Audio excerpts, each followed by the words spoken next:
श्रीराम समर्थ श्रीराम. दशक 11, समास 5.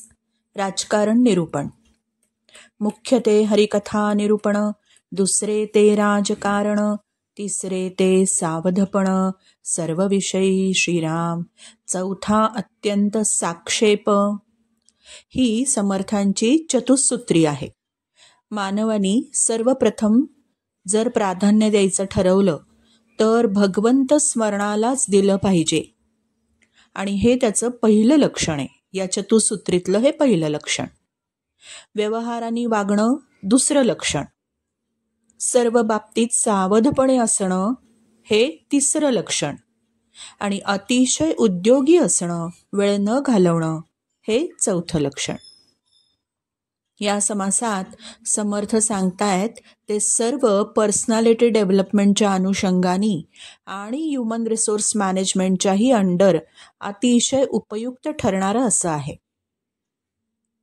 आता ते पाहण्यापूर्वी आपण आजच्या काळात बरबटलेल्या स्वरूपाचा जो राजकारण हा शब्द आहे, तो शब्द किंवा त्याचा अर्थ, शब्द नव्हे त्याचा अर्थ इथे अभिप्रेत नाही.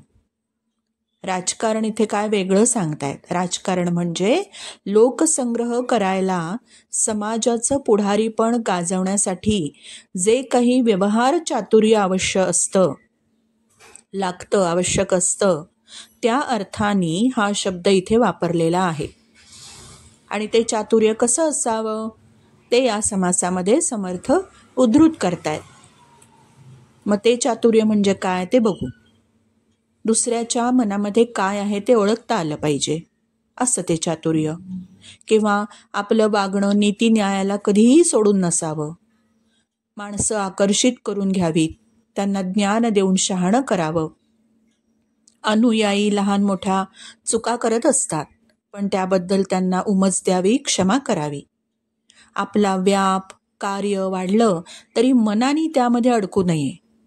हे सगळं आपल्याला घेण्यासारखं आहे आणि हे राजकारणाच्या अंतर्गत येत आहे. दुसऱ्याचे दोष तोंडाने कधीही बोलून दाखवू नये. तऱ्हेवाईकपणे वागू नये.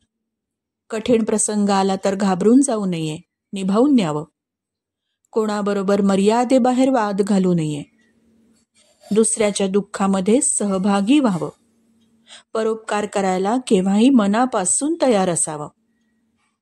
दुसऱ्याला छळण्याचा विचार कधीही नसावा. समाजातील भयग्रस्त, दुबळ्या लोकांना कधीही अंतर देऊ नये. लोकसंग्रह झाला आणि समाजाला योग्य दिशा दाखवून झाली की मान सन्मानासाठी तिथे थांबूच नये.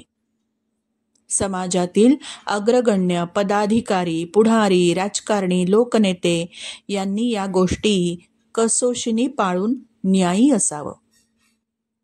हे सर्व आपल्याला अतिशय आचरणीय आहे.